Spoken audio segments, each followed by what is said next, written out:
അള്ളാഹുവിൻ്റെ ഇസ്മുകളിലെ ഒരു ഇസ്മാണ് മുദില്ല് എന്നത്. പരിശുദ്ധമായ ഖുർആനിൽ ഈ ഇസ്മ് വന്നിട്ടില്ല. ഇതിൻ്റെ അബ്ജദിയത്ത് 770 ആണ്. ദില്ലത്തിനെ നൽകുന്നവൻ, നിന്ദ്യതയെ സൃഷ്ടിക്കുന്നവൻ എന്നൊക്കെ നമുക്ക് ഇതിന് അർത്ഥം പറയാം. മുദില്ല് എന്ന പദം ഉണ്ടായത് ഇദ്ലാല് എന്ന പദത്തിൽ നിന്നാണ്.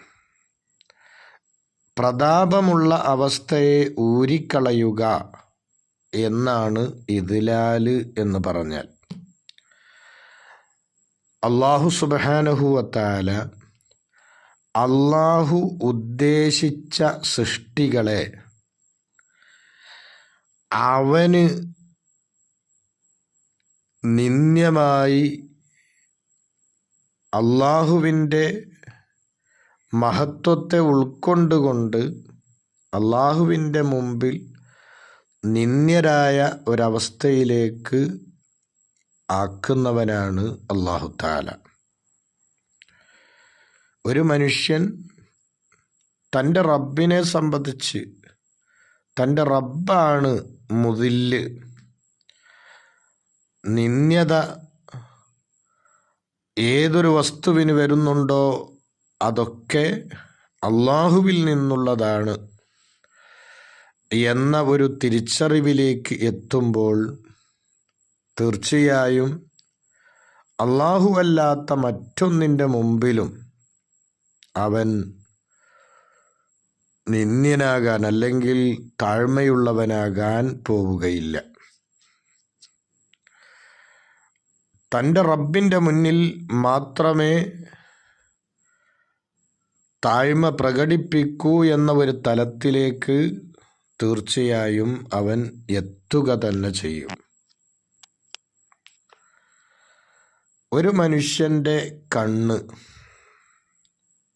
മറ്റു സൃഷ്ടികളിലേക്ക് നീളുകയും മറ്റുള്ള ആളുകളിലേക്കൊക്കെ അവൻ വളരെ ആവശ്യമുള്ളവനായി മാറുകയും അവൻ്റെ മേലിൽ അത്യാഗ്രഹത്തിന് ആധിപത്യമുണ്ടാവുകയും ഉള്ളതുകൊണ്ട് തൃപ്തിപ്പെടുന്ന ഒരവസ്ഥ അവനിൽ ഇല്ലാതെയാവുകയും അവൻ്റെ സ്വന്തം ശരീരം കൊണ്ട് അവൻ വഞ്ചിതനാവുകയും, അഥവാ ഞാനിപ്പോൾ ഭയങ്കരമായ ഉന്നതമായ അവസ്ഥയിലാണ് എന്ന ചിന്ത വന്ന് അവൻ്റെ ആ നഫ്സുകൊണ്ട് അവൻ വഞ്ചിതനാവുകയും വിവരമില്ലായ്മയുടെ ഇരുട്ടിൽ അവൻ നിലകൊള്ളുകയും ചെയ്താൽ തീർച്ചയായും അവൻ ദുനിയാവിലും ആഖിറത്തിലും നിന്ദ്യനായി മാറുന്നതാണ്. അല്ലാഹുവിലേക്ക് ബന്ധം പുലർത്തുമ്പോൾ മാത്രമാണ് അവന് ഇസ്സത്തിലേക്ക് എത്താൻ കഴിയുക. മറിച്ച്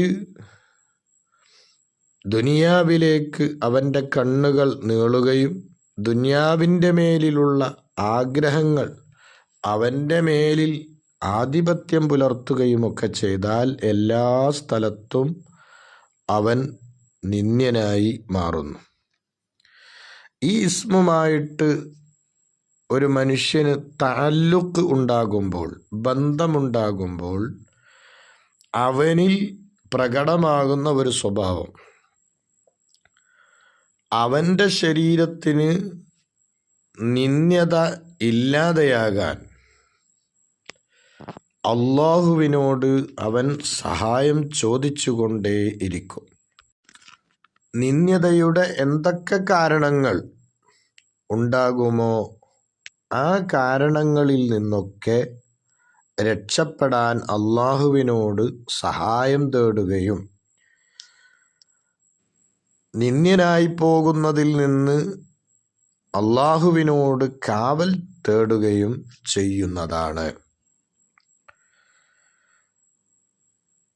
ഈ ഇസ്മുമായിട്ട് തഖല്ലുക്ക് ഉണ്ടാകൽ, സ്വഭാവം സിദ്ധിക്കൽ എങ്ങനെയാണ് എന്ന് മഹാന്മാരായ പണ്ഡിതന്മാർ പഠിപ്പിക്കുന്നത്, നിന്ദ്യമാക്കാൻ നിന്നോട് കൽപ്പിക്കപ്പെട്ട വസ്തുക്കളെ നീ നിന്ദ്യമാക്കുന്നവനാകണം. ഇപ്പോൾ ഉദാഹരണമായി പറഞ്ഞാൽ ബാത്തില്,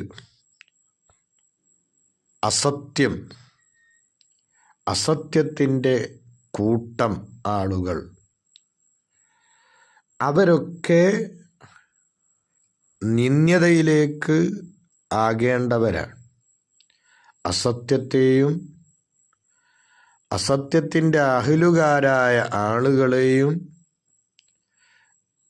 ദില്ലത്തിലാണ് ആക്കാൻ നമ്മോട് കൽപ്പിക്കപ്പെട്ടിട്ടുള്ളത്. അതുകൊണ്ട് അവരെ ദില്ലത്തിലാക്കണം. അതുപോലെ തന്നെ നമ്മുടെ കൂടെ ഉള്ള നമ്മളുടെ അമ്മാറത്തായ നഫ്സ്, നമ്മുടെ നഫ്സിന് പല അവസ്ഥകളുണ്ട്. അതിൽപ്പെട്ട ഒരവസ്ഥയാണ് അമ്മാറത്തായ നഫ്സ് എന്ന അവസ്ഥ.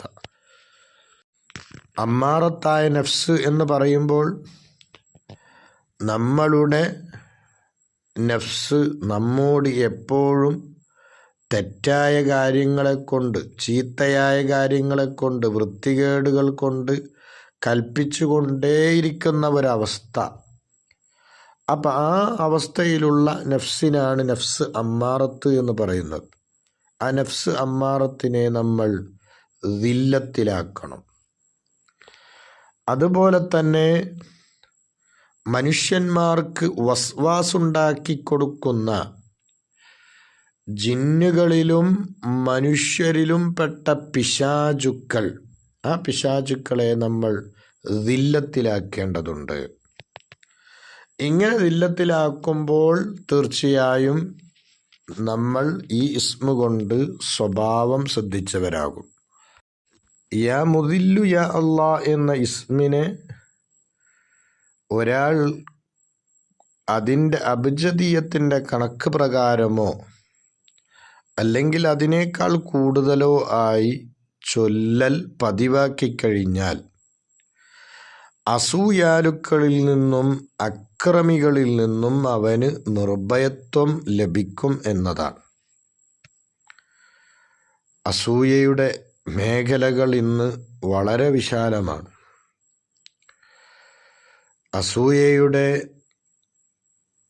ആ ഒരു സ്വഭാവം ഇല്ലാത്ത ആളുകൾ, ഒരല്പം പോലും അസൂയയില്ലാത്ത ആളുകൾ വളരെ കുറഞ്ഞു പോയിക്കൊണ്ടിരിക്കുന്ന കാലഘട്ടമാണല്ലോ ഈ കാലഘട്ടം.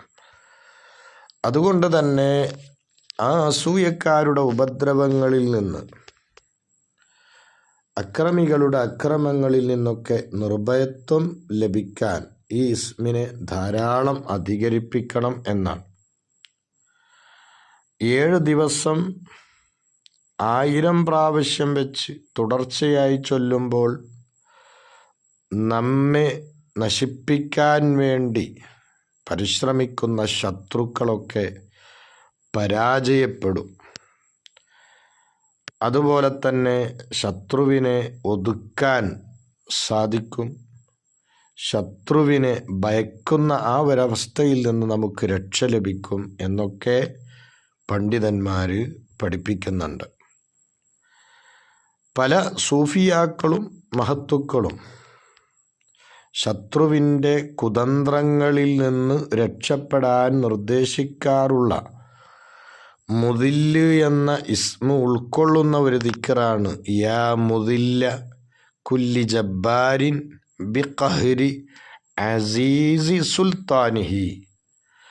യാ മുദില്ല കുല്ലി ജബ്ബാരിൻ ബിഖഹ്രി അസീസി സുൽത്താനിഹി. തൻ്റെ ആധിപത്യത്തിൻ്റെ, പ്രതാപത്തിൻ്റെ ആ ഒരു കാര്യം കൊണ്ട് തന്നെ എല്ലാ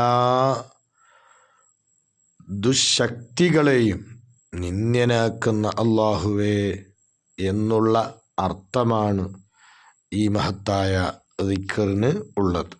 അള്ളാഹു ഈ ഇസ്മിനെ ധാരാളമായി ചൊല്ലി നമ്മൾ നീചമായ അവസ്ഥയിലേക്ക് ആയി പോകുന്നതിനെ തൊട്ട് രക്ഷപ്പെടുന്ന, അള്ളാഹുവിന് മാത്രം നിന്ദ്യത പ്രകടിപ്പിക്കുന്ന, താഴ്മ പ്രകടിപ്പിക്കുന്ന ആ ഒരു തലത്തിലേക്ക് എത്താൻ റബ്ബ് തൗഫീക്ക് തരട്ടെ. ആമീൻ.